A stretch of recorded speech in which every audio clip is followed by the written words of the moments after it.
Welcome to Goldleaf Living, where we don't just talk about speed, we talk about status, rarity, and automotive poetry. In the billionaire lifestyle, cars aren't just machines. They're investments, identities, and sometimes mobile works of art. Step inside a billionaire's garage, and you won't find just Lamborghinis or Ferraris. You'll find cars you didn't even know existed. We're talking about ultra-limited Bugatti Divos, hand-assembled Koenigsegg Jescos, and customized Rolls-Royce Boat Tails, each one telling its own story of excess, elegance, and engineering.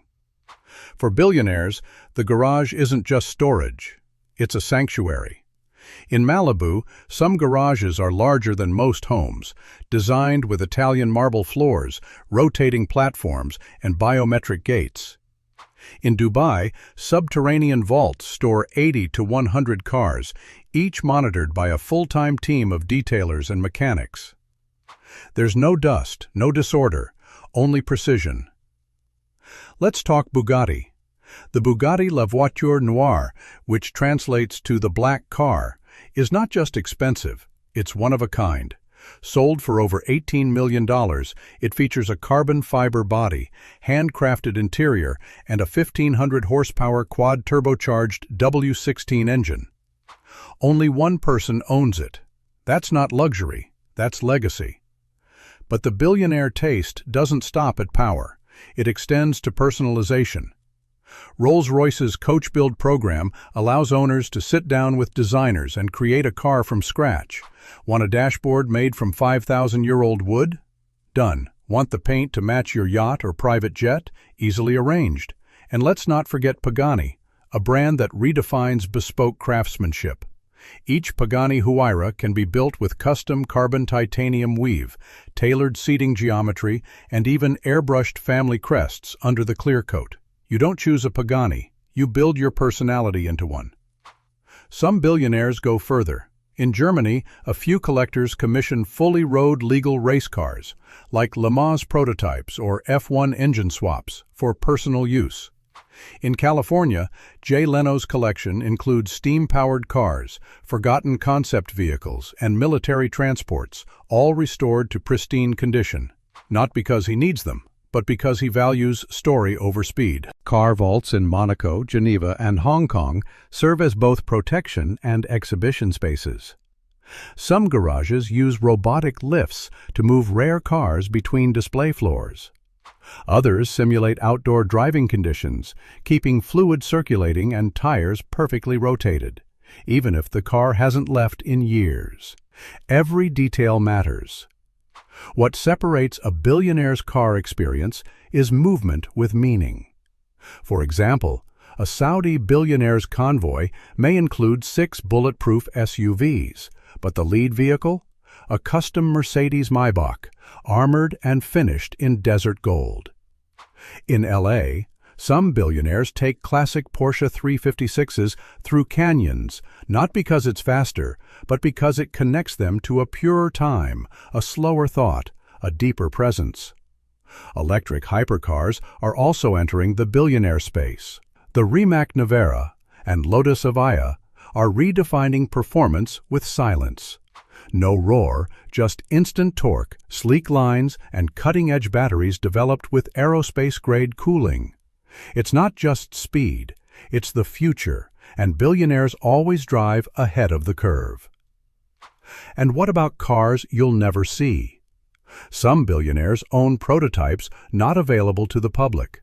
Mercedes' unreleased Vision EQXX variants, Ferrari's wind tunnel concepts, McLaren test mules. These vehicles are kept in private air-conditioned bunkers, sometimes with NDAs signed by their own staff. Car auctions also attract billionaire attention. At Pebble Beach, Villa Urba, and RM Sotheby's events, billionaires bid not just on horsepower, but history. A 1962 Ferrari 250 GTO sold for $48 million, not because it's fast, but because it's eternal. Others invest in rare Bentleys, vintage Bugattis, or even the original Bond Aston Martins with gadgetry still intact. Then there's off-road luxury. Custom G-Wagons with 6x6 configurations, bulletproof Range Rovers, and fully armored Cadillac Escalades built by private military contractors. Some billionaires use these to reach remote vineyards, jungle retreats, or desert racing camps, combining rugged utility with luxury suspension and sound systems that rival private cinemas. And in some cases, the garage itself is a gallery. Glass walls, Italian leather lounge seating, voice-controlled lifts, and AI lighting systems that change color based on the car on display. Some billionaires host private viewings, inviting close friends to unveil new acquisitions like one might show off a Picasso or Basquiat.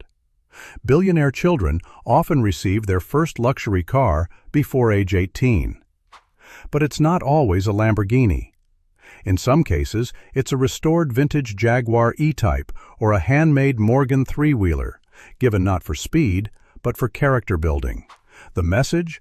If you're going to drive, understand what it means. As for collectors, the goal isn't always display. Some treat cars as private investments, appreciating assets insured by Lloyd's of London, tracked by VIN number provenance databases, and appraised annually. One European billionaire owns 20 Bugattis, but never shows them. They're stored like currency, untouched, flawless, frozen in time. Others use their cars as statements in motion. A billionaire arriving in a matte black McLaren Speedtail sends a different signal than one cruising in a vintage Rolls with picnic sets in the back. Every choice, from brake caliper color to badge deletion, whispers a message of who they are and who they're not trying to impress. Some billionaires even collect license plates as part of the automotive experience. In the UAE, low-digit license plates like 7 or 11 are auctioned for millions, sometimes fetching more than the car itself. Owning a single-digit plate in Dubai is a bigger flex than driving a Bugatti. It's not just about being wealthy, it's about being first. Let's not forget the hyper-exclusives, cars built in quantities of 5 or less. The Lamborghini Veneno Roadster, priced over $4.5 million, was limited to 9 units. The Aston Martin Victor, a one-off masterpiece with a V12 engine and retro-futuristic body, never hit the showroom floor. These cars are invitations to a different kind of club, one where ownership itself is an introduction. And then there's the concept of rolling silence. Some billionaires, particularly in Japan and Scandinavia, prefer electric luxury saloons like the Lucid Air Sapphire or Mercedes Maybach. These vehicles glide, not roar. Inside there are massage seats, cabin fragrances, and whisper-quiet insulation that shuts the world out. For the modern billionaire, silence is the new loud. Some vehicles are never driven by their owners, not even once. They're delivered in sealed containers, stored in humidity-controlled vaults, and handled only by white-gloved curators. This is not enthusiasm. This is reverence. Car key design itself is a luxury ritual. Pagani keys are miniature versions of the car's silhouette.